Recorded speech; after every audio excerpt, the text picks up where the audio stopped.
How is it that a company that started in a garage in 1939 is still a significant player in the fast-moving technology landscape of Silicon Valley today?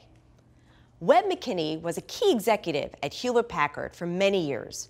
He started when Bill and Dave were still running the company, and over the years, he's led HP's PC division, worldwide sales, and the massive integration with compact computers. Phil Meza is a technology strategy consultant and a business writer whose numerous case studies are used in many business schools. Together, they've written an insightful new book about HP, Becoming Hewlett Packard: Why Strategic Leadership Matters. Philip, I'd like to start with you. Why did you write this book? Well, Hewlett Packard was born in the age of vacuum tubes, and it survived the age of the transistor, and it survived the age of integrated circuits and microprocessors, and it lives today and is relevant today in the age of cloud computing and nanotechnology. And very few tech companies are able to make a single fundamental transition in technology, and HP survived probably 5, 6, or 7 of them. And so there's something there that's worth studying. So Webb, I want you to answer this start of a sentence for me. Hewlett Packard has stayed relevant for 9 decades because? Well, I think because Hewlett Packard has stayed focused on the future as well as the present. So this ability to balance a focus on the current businesses, but always keeping an eye on where the markets are going, where the technology is going, and being able to shift investments into the future, even if it means taking money away from the current businesses to make sure that the company continues to be successful in the long term. What were some things they did in order to stay focused on the future? Well, there are a variety of things. One is they encouraged a very innovative environment. So people were expected to not only kind of work on the current business, but to always be thinking about new ideas. So I think in the old days in a division, you would maybe get 10% of your R&D should be focused on new ideas, not supporting the current business. Also, they created a corporate lab, a central lab called Hewlett Packard Laboratories that was focused further out in time and into areas that the company was not doing business currently. And I think the leaders, Bill and Dave, the CEOs, and then later John Young and others, worked closely with both listening to what was coming out of the divisions with new ideas, also with the corporate labs to kind of see where the markets were going and emerging. And then importantly, they would align their investments accordingly. So I had heard this quote that David Packard once said, "We were able to design and make instruments that weren't yet available." Yeah. Could you talk a little bit about that ability to imagine something that doesn't exist yet? I think what this comes back to is, a core tenet of Hewlett and Packard from the beginning is to build products that made a major contribution. So they felt that, in fact, profit wasn't an end in itself, but was the result of having products and services that were so valuable to customers that they would pay a lot more for them than it cost you to develop them and deliver them. So I think there was this mindset right from the beginning. I think it's still there in the HPs to try to make a fundamental contribution, make something that's demonstrably better than what the competition is able to do. So there were countless examples along the way where Hewlett Packard would come out with products that just had never existed before. One that I think a lot of people may remember is the HP 35 scientific pocket calculator. HP had entered the electronic calculator business with these big desktop models. Hewlett said, "I want one of those to put in my pocket." So they went to work on integrated circuits and developed a scientific calculator that fit in the pocket. All the market research said this is a waste of time. No one's going to want one of these. And it was HP's first $100 million product that replaced the slide rule, changed calculations forever. And so that would be a good example of just being committed to building a great product, even if all the market research might say it's not going to sell.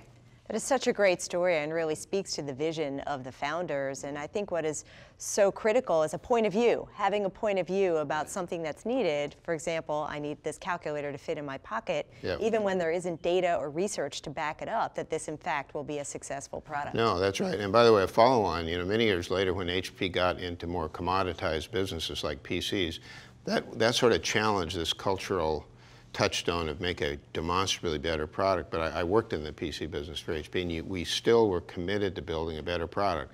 But it couldn't be 10 times better than the compact product or the Dell product, but it had to be better. And we used to do things like say, if the absolute best cost is X, at this price point, you've got $50 extra to make it better, to really make it better than the other guys. And so even in the more commoditized businesses, that value is still there. And that discipline to figuring out how to improve the product. Exactly. Philip, I want to ask you, HP is famous in the Valley. Many people, particularly tourists that come, they go to the garage where HP was founded. And it got known not only for its products, but its way of working. Can you talk about the HP way?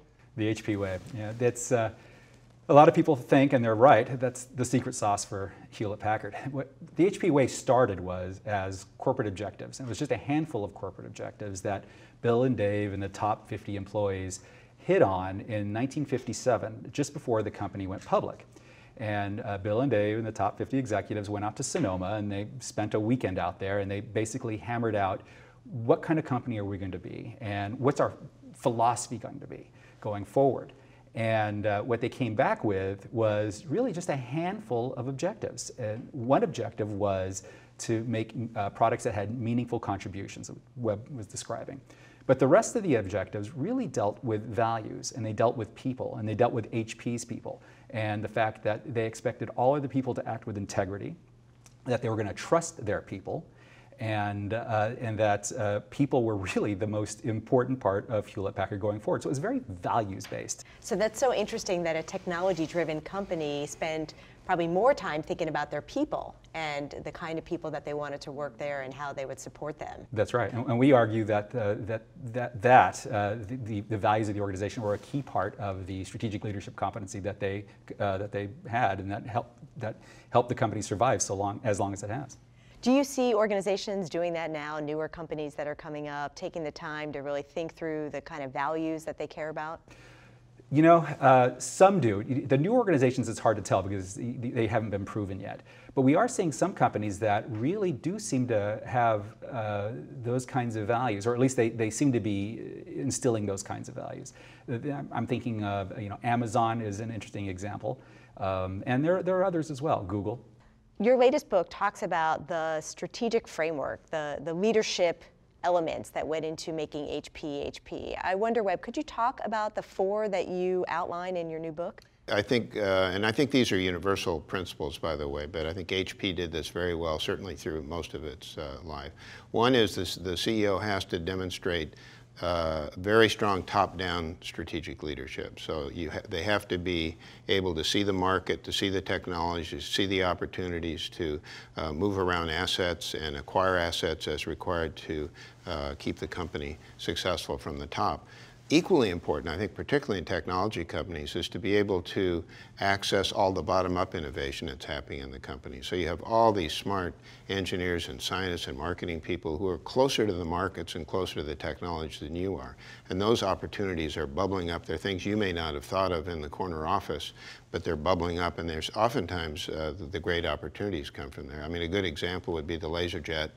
The whole printing business from Hewlett Packard came out of a handful of people working in Boise, Idaho, who had an idea that maybe HP could build a laser printer for IBM PCs, and that turned into a hugely successful business. So I think those 2 elements are really important. The other 2 are keeping the culture, establishing the culture, and then aligning the culture with the business. You know, over time, the business changes, the markets change, the culture needs to adjust to that. And that's, again, something that Hewlett Packard did through the years, is these corporate objectives that Philip referred to. They'd be revised every few years. Times when HP struggled oftentimes were when the culture, the legacy culture, was at odds with a new strategy, and those things were not in harmony. And then the last one, the 4th one, in developing strategic leadership, you have to have a capable board, and the board has to be aligned also with the direction the company is going. And there has to be strong succession planning in place. This is an area in particular, by the way, where Hewlett Packard struggled. And it wasn't really visible until the founders were no longer running the company. Do you have any advice for how leaders can manage the expectations of the board? Well, I think the first step is really making sure that the board has the appropriate skills to guide the company. You know, You know, I think one of the things that happened at Hewlett Packard is that as HP over time became a computer company, it started off as a scientific instrument company. If you looked at the people on the board, by the time HP had become a computer company, there was really no one there that understood the computer industry or that technology. So I think part of what happened with HP is they didn't keep the board up to date with the skills they need to guide them into the future. So how can a board really provide strategic oversight if they don't understand the business the company is in?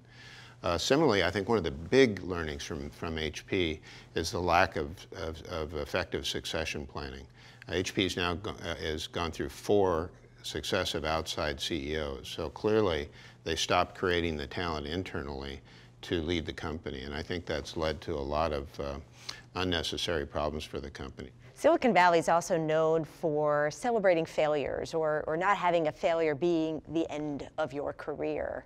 I think HP really set that tone in many ways. Yeah, I think that was a very, very strong value and a very important one.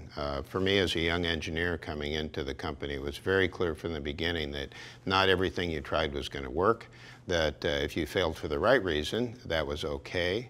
And it was even encouraged. And I have to, you know, my career in some ways is living proof. I failed at a bunch of stuff before I had a big success in my career. And people would give me new opportunities and they'd say, we know this is risky to go in here, but we want you to give it a try. And I wasn't punished. And to me, the key is you can say it's okay to fail, but you have to walk the talk. It has to really be the value of the organization. It doesn't take very many examples of punishing someone who's failed for the right reason, you know, failed for taking a reasonable risk, before the organization figures it out and just locks down and becomes risk averse. So it's a very delicate balance to keep that alive. Webb, you were at the company for many years. You saw it getting disrupted and new forms of competition come into spaces that it owned. What did HP do so well when it was threatened by competition? Well, I think what HP was always threatened by competition, by the way. You know, unlike some companies, say IBM in their heyday, or Microsoft and Intel, where they literally had a corner on their markets. HP, I don't think, ever had that position in any of their businesses. So it's kind of an interesting fact that HP was in a lot of different businesses. They were bound by this value to make a contribution, to do the best job for the customer, to really understand what that meant and then to deliver on it. And that was what was really pervasive. And I think it allowed HP to be very strong competitively in all the businesses they went into. There were times when HP missed a transition or got behind in a market, and then it was just put your head down, fix the problems, go back and get ahead again. And so if you'd made the strategic decision to be a leader in a business, which was the only reason to be in the business, and if you weren't the leader, then the company didn't change their strategy. They just said, okay, let's understand what went wrong, let's get it fixed, let's come out with the next generation, and we'll win in the next generation. And there are some cases, one from the instrument days was oscilloscopes, where Tektronix was the leader ahead of HP for decades. But HP continued to plug away, and when finally the technology shifted to digital scopes, HP became the leader. So that would be a good example of a long-term strategic intent. The goal was always to win, but it might sometimes take a little while.